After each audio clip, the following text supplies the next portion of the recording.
Hello everybody, welcome back to my YouTube channel. I was going to talk today about some pieces of work that I've made that I've been looking at while they've been in my studio, and I've just been contemplating them. So I was just going to talk through my thoughts on those pieces of work. So these are the pieces that I've been looking at, and I made a group of 4, and one has gone to a gallery. And I've got these 3 pieces that have been in the studio, and it's interesting because I considered these to be finished, and I think this one and this one, these 2, are indeed both finished. And this one here, this 3rd one, I thought was finished, but then I since decided, as it's been in the studio and I've been looking at it, that in fact perhaps it wasn't finished. So what I've done with this piece today is I've worked back into it,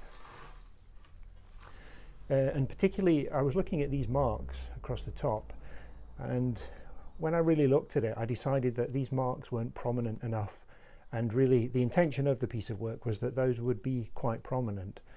So at the moment, now, what you're looking at now is that I've worked into it and I've made them lighter, but they were in fact, there is just a little bit of a blue line around each of those and a little sort of scratched line, and then it was black in the middle.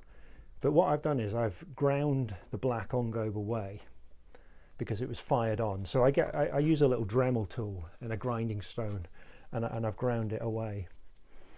And then I've painted a bit of white engobe on the top of these, and that white engobe will be fired again. And the nice thing about working with these engobes is that they can be put on at this stage and they can be fired layer on layer. I think if it went on too thick I might have a problem, but a fairly thin application of that engobe will adhere to the surface. It's the same on the other side, so these marks here. The intention is that it'll go in the kiln, it'll be fired, and then I'm probably going to use the glaze that's on this piece, this red glaze that I use quite a lot, to highlight those marks even more and to emphasize the repetition of those marks. And that's quite important to me, I think, with this, is that repeat mark has to show up a lot more than it did. The other thing I've done as well is I've just put these lines on, and I want them to be a bit more prominent. They'll be less prominent than they are at the moment. I know that when these are fired they will be a similar colour to the background, so they'll be less bright. They're quite bright at the moment, but they'll be less bright when they're fired.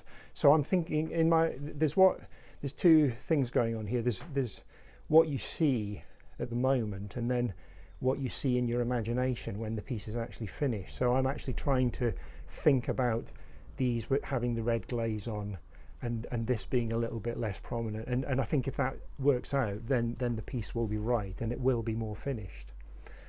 But I think it is quite interesting. I'm glad I didn't let this piece go out to a gallery. I think it will be a good piece, but it just needed a little bit more work to make it right. And it's important, I think, to have work around in the studio that you just spend some time with and just contemplate it, and just make sure that you've made the right decisions about it. And does it need any more work? Is it 99% right, or is it 100% right? And if it's 99% right, then really that isn't good enough, and it just needs a little bit more work. So this has been fired actually 3 times already, and it'll have another firing to fire this engobe on and to fire these on, and then it'll have another firing for the red glaze. So there's still quite a bit to do to it. I'm sure it'll come out well. You know, I think they make a good group, these 3, but it just needed that little bit of extra work. They look. The sun is above me, coming through the light in the roof of the studio, and that makes them look quite good at the moment. But that's one of my thoughts that I was having. I was sat in the studio and decided that that that wasn't quite right, and I think it's quite an important decision that I've made.